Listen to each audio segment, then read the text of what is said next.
So rugby is one of the most popular sports in the world. It is not that popular in the U.S. It is an Olympic sport, and I'm going to tell you how I got into it first. So my freshman year, I knew a couple guys on the team, and I didn't have very good grades, so my mom was not going to let me play, and I had to get my English grade up, and they called me Shakespeare for a long time, just because how bad my grade was. And this guy basically wrote like 8 papers for me, and got my grade up from an F to a C. And that's how I got into rugby. And I played rugby for all 4 years of high school. I traveled around the U.S. playing rugby for that team. They're called the Spartans, based out of Wichita, Kansas. And I was the 8-man on that team. And today, I'm going to tell you a little bit about how to properly do a scrum, which is changing of possession after a penalty. All right? So these are the positions on a rugby field. You got the prop, the front row, which is a prop, hooker, and a prop. The 1, 2, and 3. The 4 and 5 is referred to as the second row, or locks. The 6 and 7 are the flankers, and 8-man is the back of the pack. So these first 8 are referred to as the pack. They're the ones that go follow the ball and make tackles.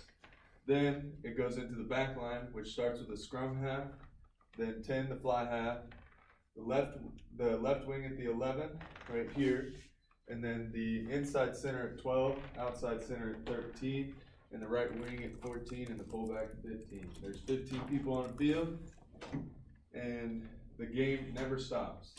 It's kind of like basketball in the way that it's on constant change of possession, constant movement, and the ball's always live.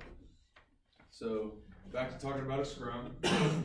So a scrum is the pack.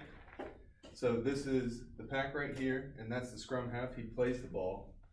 So we're going to start with the cadence. The cadence for a scrum is crouch, bind, and set. So when they crouch is when your team binds together and gets set. And then they say set, or they say bind, and that's when the two teams come together. And then set is when everybody starts pushing. So, and then the ref will tell the scrum half to play the ball. And so he has to roll it in down the middle. He can't favor it to one side. But the trick is to put the right spin on it so it goes towards your side. But we'll start with the responsibilities of the front row. So the hooker is this guy right here in the middle. He has no weight on the ground, nothing. He is strictly there to try and hook the ball back. And in a scrum, you can't use your hands. It's all feet. So the goal is to kick the ball back here so that your scrum half can pick it up and throw it to the back line, or you can make a play with the 8-man and the flankers and get the pack moving. So the props right here, the right and left prop here, are what holds up the hooker. And then these are the locks right here, and they apply the main pressure up through the middle.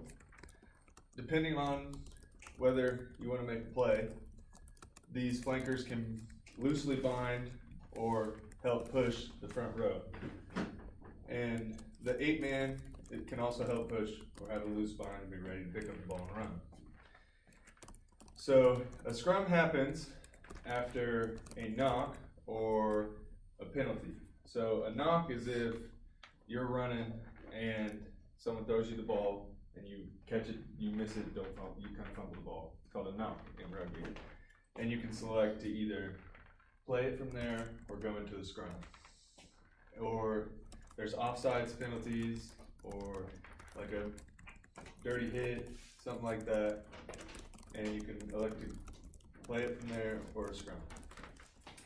So some of the plays you can make out of a scrum is, as the ball comes back, this 8-man can be loosely bound, and he can make a call like right or left, which way he wants to go off the scrum. And he can pick it up, and this flanker, if he goes to the left, will come with him, and he'll just charge at the first guy in front of him and try and push through him. And then he will ruck over, which is he'll pretty much go and clean the dude's clock that he ran into. And another way to come out of the scrum is everyone's bound. The scrum half waits for the ball, he'll pick it up and move it on to the back line. And yeah, see how this team does not have, you don't have to have the 8-man in there. This team does not have their 8-man because he's probably lined up in the back line or organizing some guys over here ready to make some plays.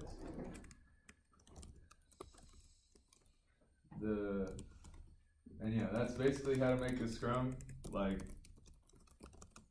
real basic of it, but yeah, so hopefully you guys have a basic idea of how a scrum works and the purpose of it.